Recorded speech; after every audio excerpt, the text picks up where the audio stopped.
अरमानों को कुचलने वाले, जीत हमेशा तेरी होगी। मासूम दिलों को रोंदने वाले, जीत हमेशा तेरी होगी। खुशी मना और हो मदमस्त, हार गए हम हुए हैं पस्त।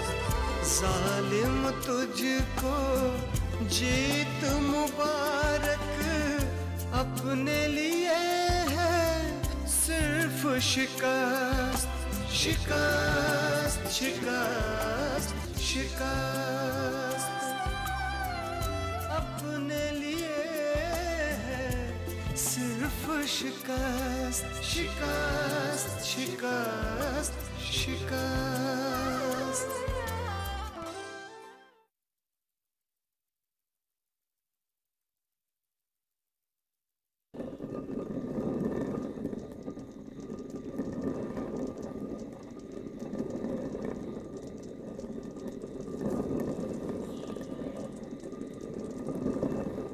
माँ, रात गुजर चुकी है, परिंदे और जानवर भी सो चुके हैं, लेकिन तुम्हारी ये चक्की की गरड़ गरड़ अभी तक जारी है और मुझे यहाँ चूल्हे में फंसा रखा है। काम नहीं करेंगे तो खाएंगे कहाँ से? गरीबी और बदनसीबी के दलदल से निकलना तो मुमकिन नहीं है। कम से कम इसमें डूब के तो ना मरे। तू खाना खा ले, मैं बाद में खा लूंगी। मैं खाना खा लूं और सो जाऊं और तुम्हारी ये चक्की की गरड़ गरड़ जारी रहे।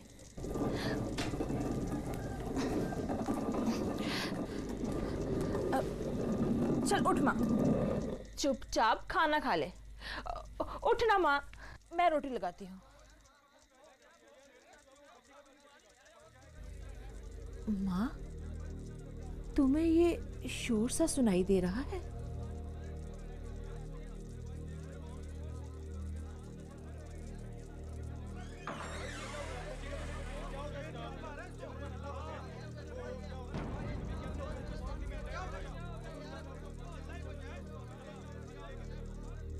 हाँ, सुनाई दे रहा है, लेकिन दिखाई नहीं दे रहा है कुछ भी। माँ, तुम बैठो, मैं पता करके आती हूँ। पागल हो गई हो? इतनी रात गए एक जवान लड़की घर से अकेली यूं भटकने जाएगी? पहले ही लोग कम बातें बनाते हैं हमारे बारे में। तू बैठ, मैं अभी पता करके आती हूँ क्या बात है। ठीक है माँ, तब तक मैं रोटी लगाती हूँ। ठीक है, दरवाजा बंद कर ले।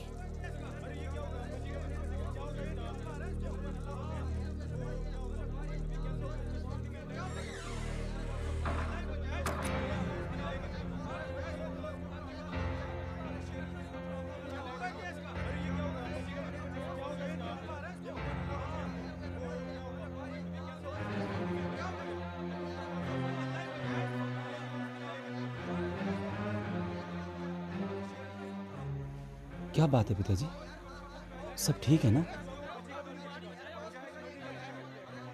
ये शोर कहाँ से आ रहा है? वही तो पता करना चाहता हूँ। ठीक है, वो गुलाम हुसैन को बेचता हूँ, शायद वो यहीं आ रहा है।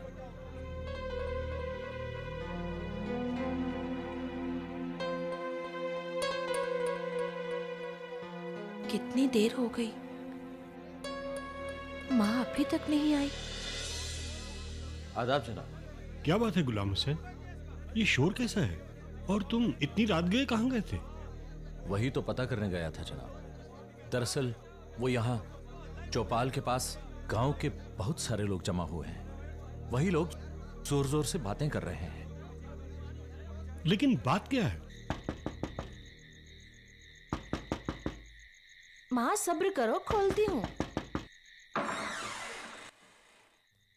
माँ, मैं तुम्हारे लिए खाना लगाती हूँ।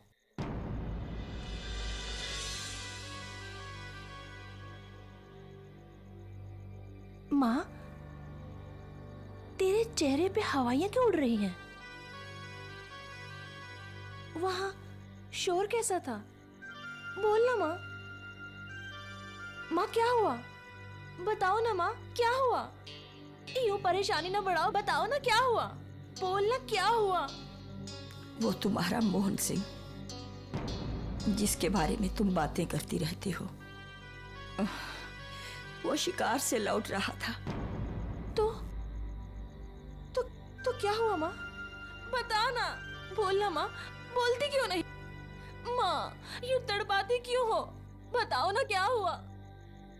उस पर किसी सुअरनी ने हमला कर दिया है और वो बुरी तरह से जख्मी हो चुका है। कहते हैं पता नहीं बचेगा भी या नहीं। ये तो बहुत बुरा हुआ। मोहन सिंह एक बांका गभरू जवान है, कई बार हमारे काम आया है। पता नहीं बेचारा किस हाल में होगा। लेकिन ये सब हुआ कैसे? सब इस शिकार के चक्कर में हुआ है जनाब। वो गुल्ला भी जख्मी हुआ है, लेकिन वो इतना शदीद तौर पर जख्मी नहीं हुआ है जितना कि मोहन सिंह। और उसने जनाब यहां आने से बिल्कुल मना कर दिया और वहीं जंगल की जड़ी बूटियों से अपना इलाज करवा रहा है। लेकिन जनाब कहते हैं कि अलीजू ने फौरन आदमी जमा कर लिए और मोहन सिंह को अस्पताल के लिए रवाना कर दिया। मुझे लगता है वो बस अस्पताल पहुंचने ही वाले होंगे। मैं तुझे इतनी रात को बाहर नहीं जाने दूंगी। चंद्रा, जा। माँ, छोड़ मुझे, मैं नहीं रुक सकती, जाने दे मुझे। चंद्रा, रुक जा चंद्रा, इतनी रात को बाहर मत जा चंद्रा, रुक जा चंद्रा, चंद्रा।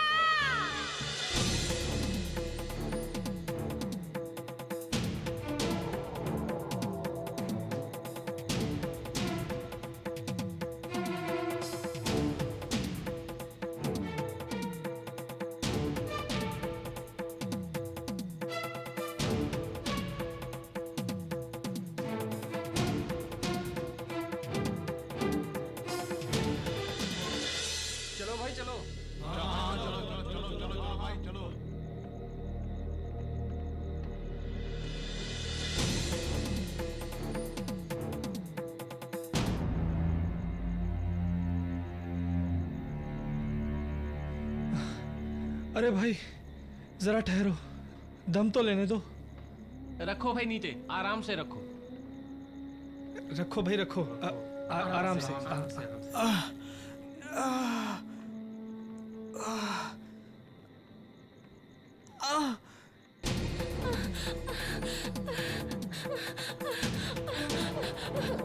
ए भैया, भैया जरा पीछे हटो, मुझे एक नजर देखने दो। पीछे हटो। आप लोग बहरे हो चुके हैं, आपको कुछ सुनाई नहीं दे रहा? मैं कब से गिड़गिड़ा रही हूँ। हटो सामने से, एक नजर मुझे देखने दो। क्या देखना है? इससे मिलने आई हो क्या? क्यों, तेरा कुछ लगता है क्या?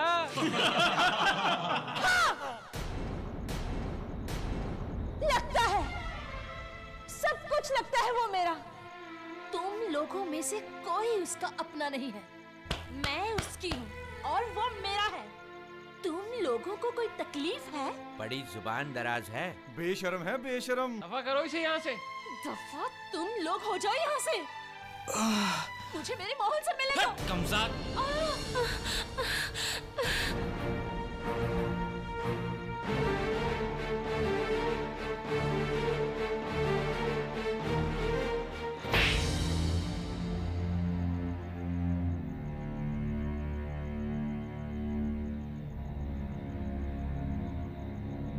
तहसीलदार का बेटा है वो।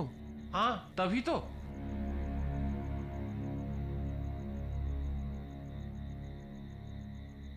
तुम घबराओ नहीं, मैं तुम्हारे साथ हूं। अब कोई भी तुम्हारा बाल बांका नहीं कर सकता। अगर ऊपर वाले ने चाहा तो मोहन सिंह बहुत जल्द ठीक हो जाएगा। और मैं डॉक्टर से भी बात करूंगा क्या ख्याल है डॉक्टर साहब, मोहन सिंह ठीक हो जाएगा ना? देखिए श्याम बाबू, मैं ऑपरेशन थिएटर में जाकर एक बार मरीज का फिर से मुआयना करता हूँ, लेकिन हकीकत यह है कि उसे काफी गहरे जख्म आए हुए हैं और अस्पताल तक पहुंचते पहुंचते उसका काफी खून भी बह चुका है।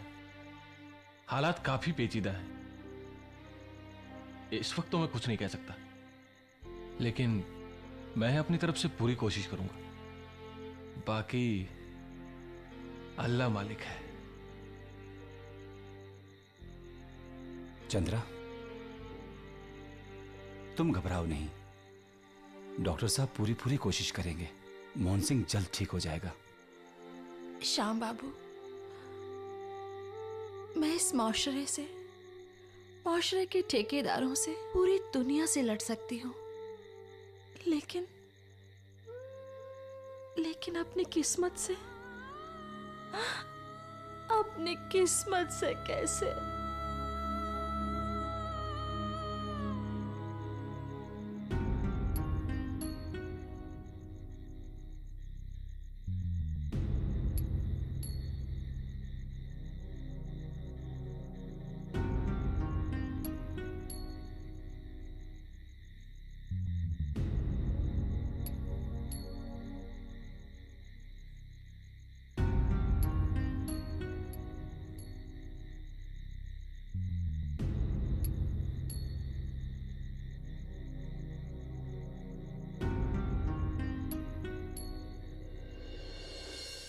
श्याम बाबू। हाँ डॉक्टर साहब। अब मोहन सिंह की तबीयत ठीक है, मैंने ड्रेसिंग वगैरह कर दी है। अभी तो वो बेहोश है, लेकिन कुछ ही देर में होश में आ जाएगा। अच्छा, तो मुझे इजाजत दीजिए, मुझे मरीज के करीब ही रहना पड़ेगा। ठीक है डॉक्टर साहब। चंद्रा, सुना तुमने? डॉक्टर साहब ने कहा है कि मोहन सिंह अब खतरे से पूरी तरह से बाहर है। मुझे अभी भी पूरी तरह से यकीन नहीं हो रहा, और इस हालत में उसकी देखभाल कौन करेगा? श्याम बाबू, उसकी देखभाल मैं करूंगी। आपने मुझ पर जो एहसान किया है, उसका बदला मैं उम्र भर नहीं चुका सकती। आप मुझ पर एक एहसान और कर दीजिए ना, डॉक्टर साहब से कहकर मुझे मोहन के पास रहने की इजाजत दिलवा दीजिए। मैं पूरी कोशिश करूंगा। बहरहाल आज की रात तुम यहाँ पर रह ही सकती हो। कल इसके बारे में डॉक्टर साहब के साथ मैं तफसील से बात करूंगा। तुम हौसला रखो।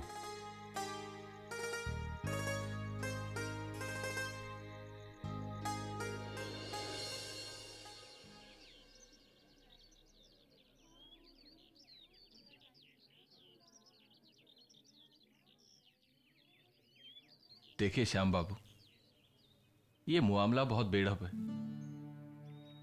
एक तो किसी अहरे गहरे को तीमारदारी करने की इजाजत दी ही नहीं जा सकती, और अगर मैं अब इस उसूल की खिलाफ वर्जी कर भी लूं तो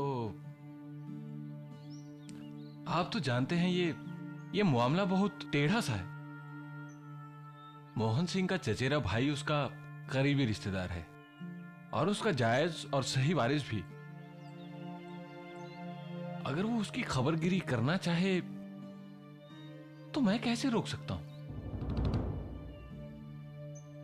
फिर वो लड़की भी छोटे जात की है।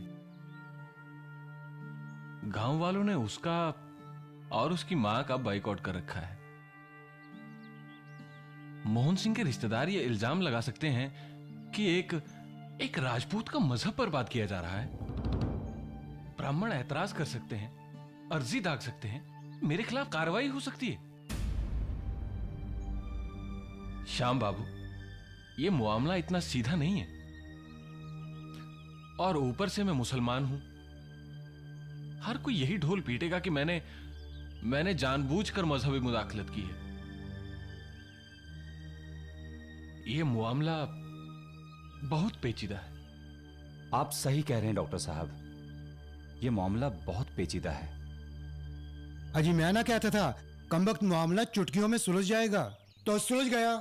बामदेव, सीधी बात किया करो, बताओ क्या हुआ? होना क्या था जनाब, कमबख्त मोहन सिंह को होश आ गया, और उसने होश में आते ही ऐलान कर दिया कि वो अपने आप को किसी और के हवाले करने के लिए तैयार ही नहीं है, और चंद्रा, सिर्फ चंद्रा ही उसकी तीमारदारी करेगी। उसके रिश्तेदार तो गालियां बकते हुए रुखसत हो गए और चंद्रा का चेहरा खुशी से कमबख्त गुलाब की तरह सुर्ख हो गया।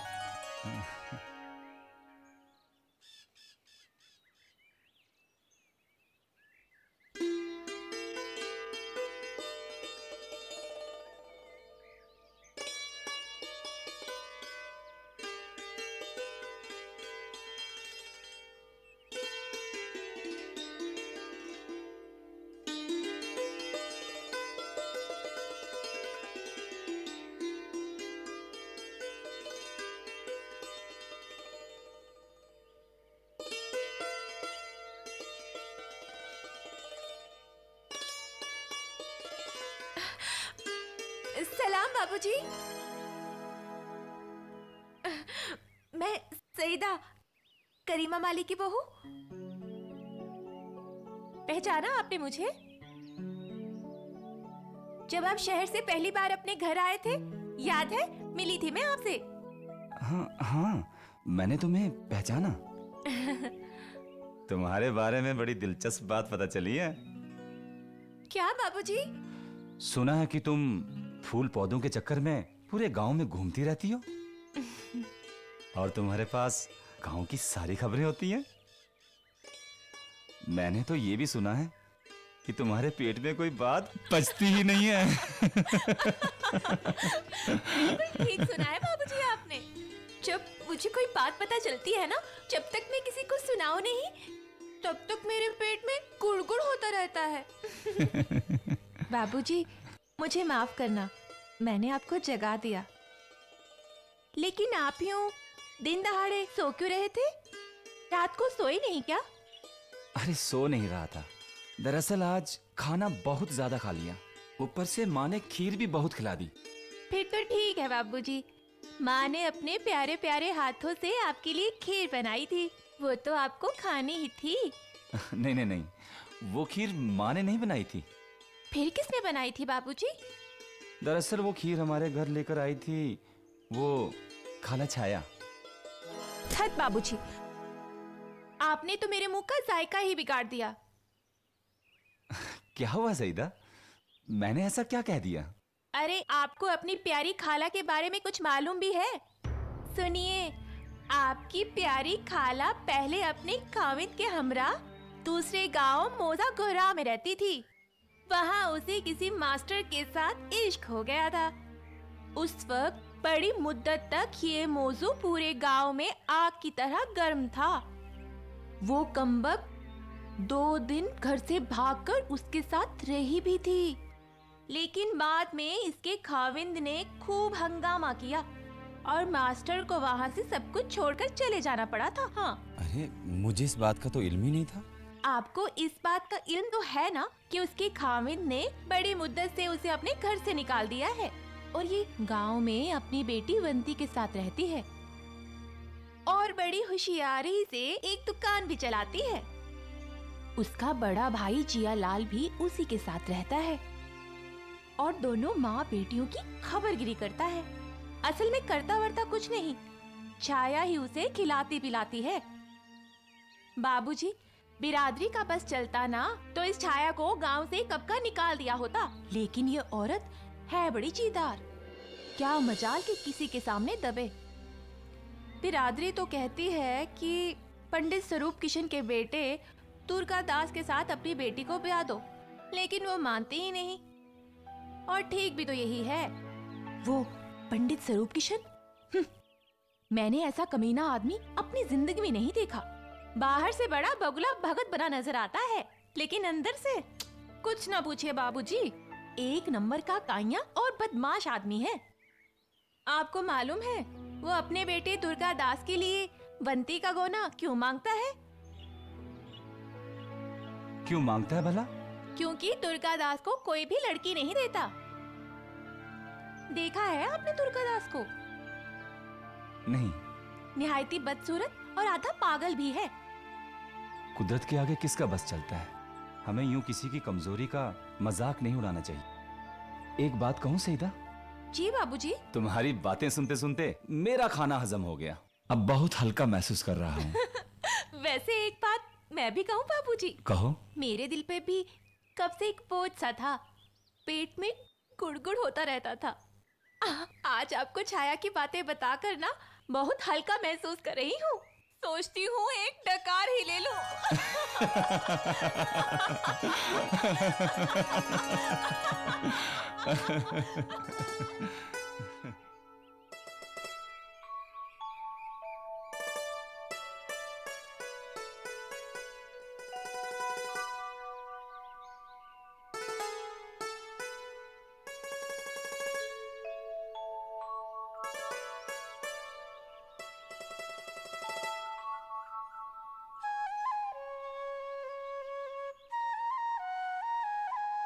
क्या बंती, अपने बालों में ये कपड़ों के टुकड़े क्यों बांधती रहती है? सीधी तरह ये परांदा क्यों नहीं लगाती? कभी कभी लगाती हूँ ना माँ, मुझे अच्छा नहीं लगता। पता है, जब भी मैं इसे लगाती हूँ ना तो ये मेरे पीछे यूं यूं यूं यूं बस घूमता ही रहता है। चल छोड़ इसे, जल्दी से तैयार हो जा। और सुन, मैंने शाम के लिए बेसन के लड्डू बनाए हैं, जाके भागवंती जी के घर दे आ और जल्दी आ जाना। आ जाऊंगी माँ। आ जाऊंगी माँ, जल्दी आ जाना। मैंने बाजार जाना है सामान लेने, घर पे कोई भी नहीं है। ठीक है माँ, जाती हूँ।